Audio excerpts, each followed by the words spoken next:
He's gonna bring me out. He's gonna bring me out. Hey, he's gonna bring. He's gonna bring me out. Is he gonna bring you out? He's gonna bring me out. Oh, he's able to keep me. He's able to heal me. He's able to deliver me. He's able. Jermaine, and today I want us to discuss a movie that I saw, and that movie is Harriet. Now, many of you may be wondering why I would choose to uplift this movie for the purpose of this message. And if you haven't seen the movie, that would be the type of question that you would raise. But if you have seen the movie, you certainly know where I'm coming from with providing this movie as the message of today's message.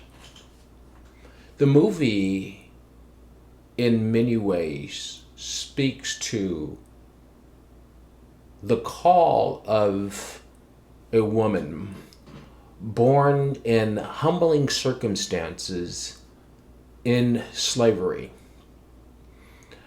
This story reminds me much of the story of David and Goliath.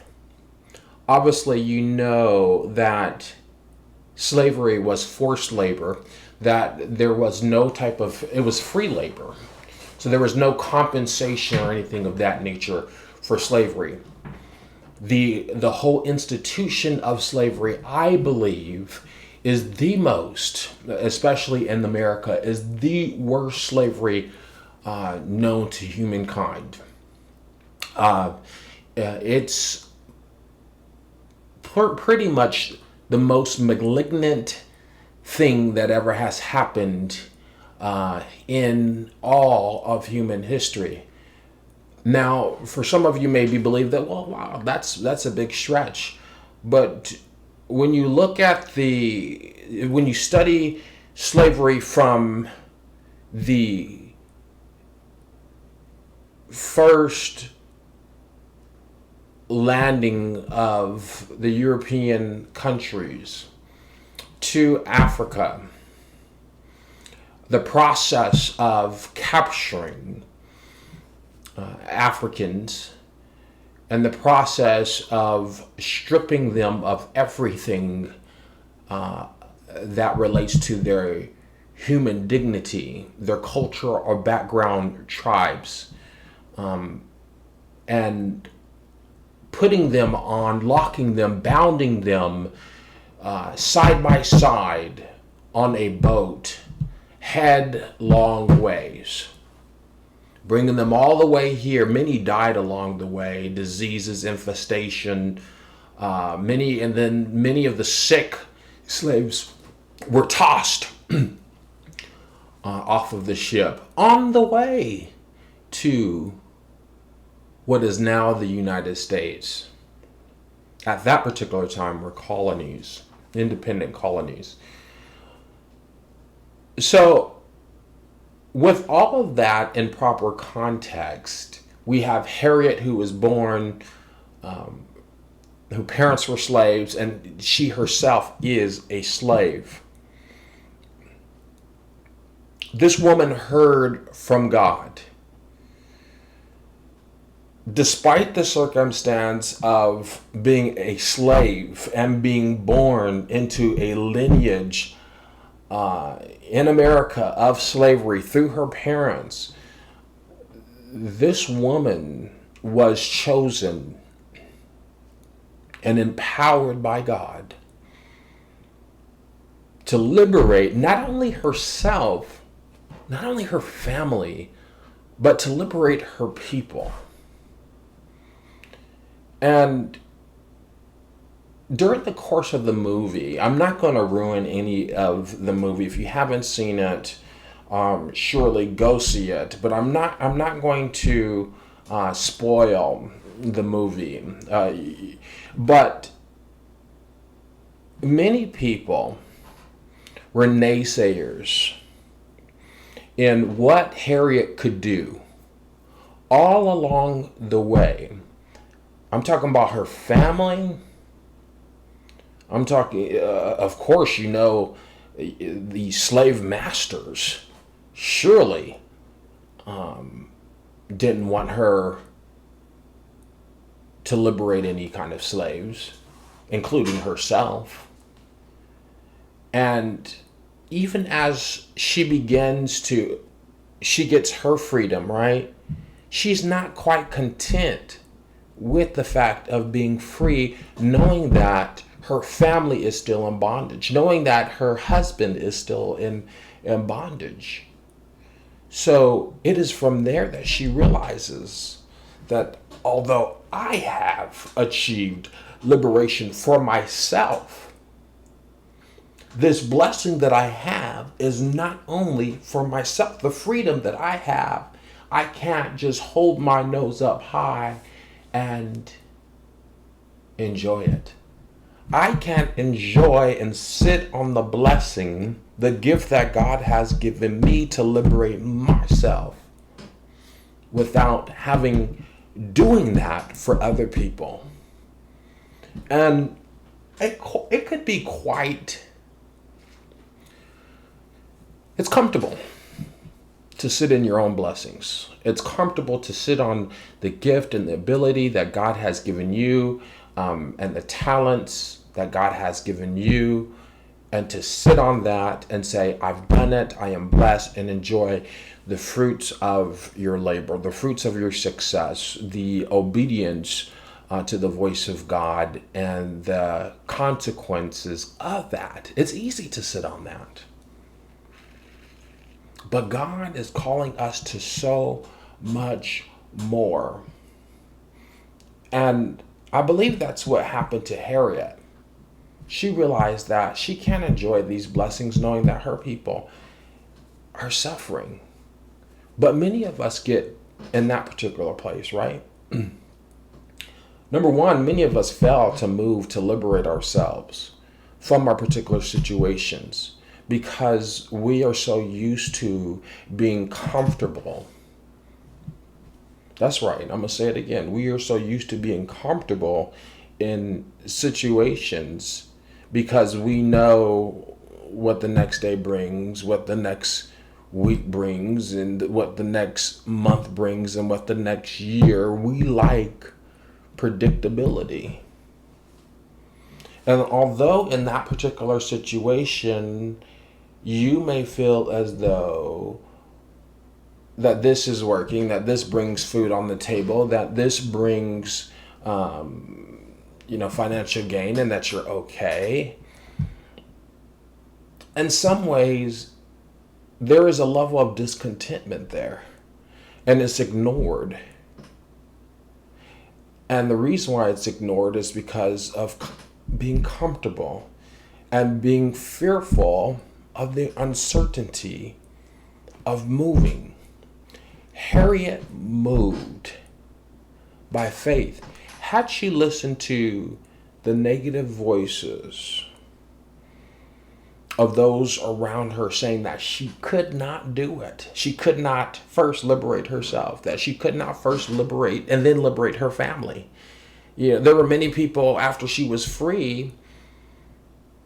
The organization that which she was a part of, the Underground Railroad, many of those individuals said, hey, going back is dangerous. You could be captured, you could be killed, you could be hung. And guess what? If she would not have moved, if she would not have liberated herself, if she would not have liberated her family, if she would not have liberated over 700 slaves, imagine how history would have changed. She in herself was one of the conductors of the Underground Railroad. She then became a spy in the Union Army.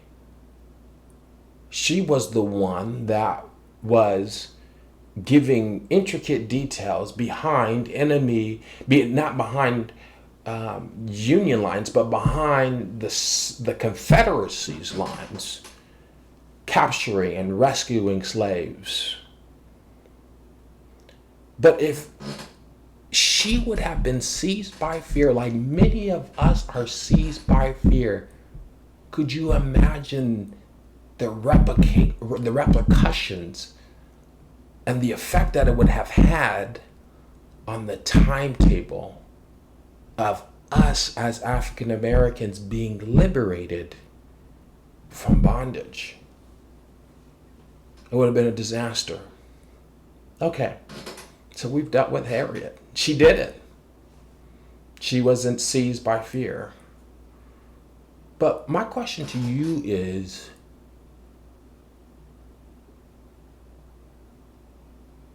what will it take to break the chains of bondage with regard to your comfort, with regard to where you are? What happens if you would just release those chains? If you would run with freedom, move with the wind of God? You know, Harriet was so successful because she followed and obeyed the voice of God, despite what people were telling her that she wasn't. God used a small woman. I hear she was I think she was around 5 feet or less than 5 feet is what people are saying, but she was a very small woman. He used a weakened vessel, right? A humble vessel, such a woman of her stature, to liberate hundreds of slaves. What would happen if we would surrender ourselves as vessels unto God and allowing God to possess our bodies? You'll see it in Harriet. She was possessed by the Lord. She got the vision. She tapped into the Lord. She was able to hearken to his voice, and she moved with every interaction that she had with God. What if we could do the same? We could change history. Jesus says that greater works shall you do because of me. It's time to release the limitations that have been placed by naysayers.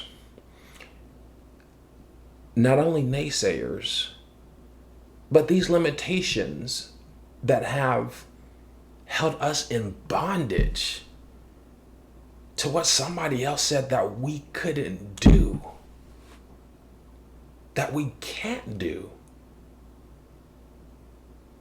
I think half of the battle of arriving in destiny and the work and will and accomplishment of purpose within our lives given by God, I think half the battle is not listening to the naysayers, not believing what they say about you and your destiny. When God has ordered your steps, when God has washed you and cleansed you and bought you at a high price with his own life, when God is your creator and he is the one who is the puppet master. If we could only change our mind and release the limitations, that's half the battle. The other 25% would be to move in action of God. That's 75%. That's a satisfactory movement. That means that you're moving at 75%. And then the other 25% is continuation and the purpose that God has for you. Releasing the fear is the other half of this battle. I hope that you enjoyed today's message. I hope it empowers you, inspires you. I hope that it makes you into a shero. If you're a woman, and a hero if you're a man. Follow the voice of God. I'll see you next week. Take care.